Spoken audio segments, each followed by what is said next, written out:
Yo, yo. Day 142 of 200 days of code. One more time, virtually on Andersen. And Andersen, how are you doing? Hello everyone, doing fine. And today I spent time with code in the form of JavaScript puzzles again. Today only JavaScript puzzles because I didn't have great reception. And yeah, I feel like it does help with getting with fluency, but yeah, I mean, in terms of getting more familiar with the syntax, like reading through different methods and functionalities, core mechanics, or maybe not mechanics, but core features of JavaScript, like nested if statements, including nested while loops, nested loops, whatever, all this kind of stuff. Like going through those so often with all these puzzles and thinking through them, I feel like it's feeling way more familiar now. And yeah, I mean, if I do both at the same time, like keeping on reading the book in the next few days again, I might not. I won't be able to distinguish what of those activities brought me the fluency, but it feels really good. It's a lot of fun. I feel like I can look at the code and figure out what's going on much faster than before, because I had to go through the syntax, through the API, maybe one could say, of each individual element of a function. And basically translate them very slowly. It's like reading a foreign language very slowly, but now that I feel like it's getting faster. So that's cool. I like it, but I'm definitely looking forward to the books as well anyway. So I guess there are only ways to win. So always be progressing until tomorrow.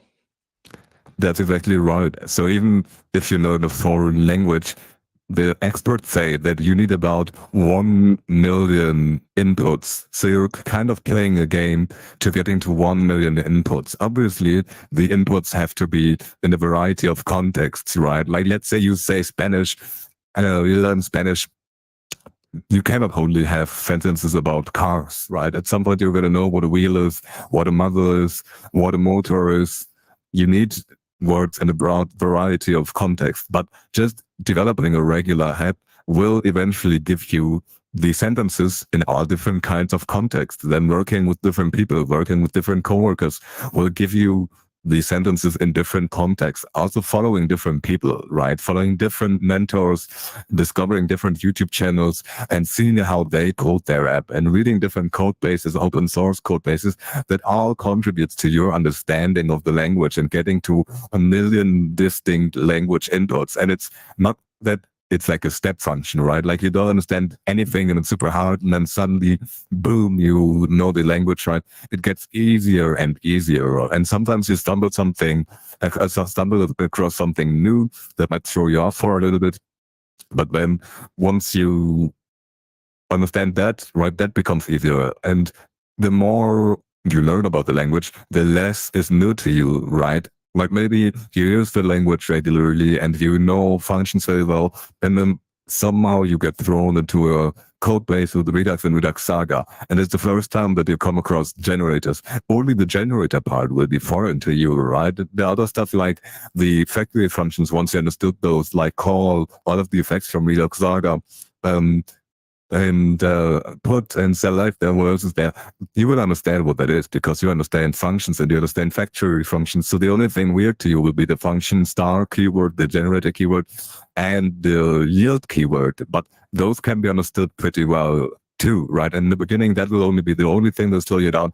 And eventually you will grasp it too, especially if you handle harder and harder sagas, then the generator nature of it will become second nature to you.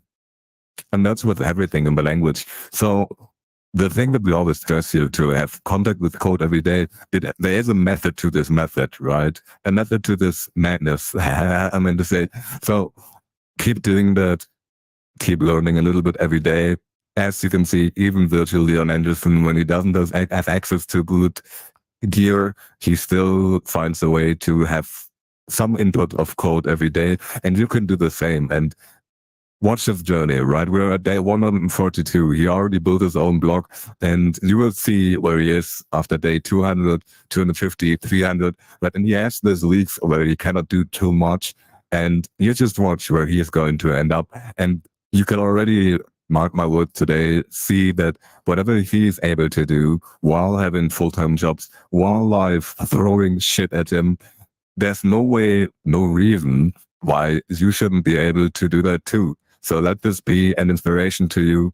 Thank you everyone for tuning in. This has been day 142 of 200 Days of Code with Leon Andersen, the esteemed guest, and Aleph Nil, me from 10x Dev. If you need coding mentoring, hit us up on Twitter and just see what happens and see where the journey goes. Thanks everyone. See you tomorrow. Bye.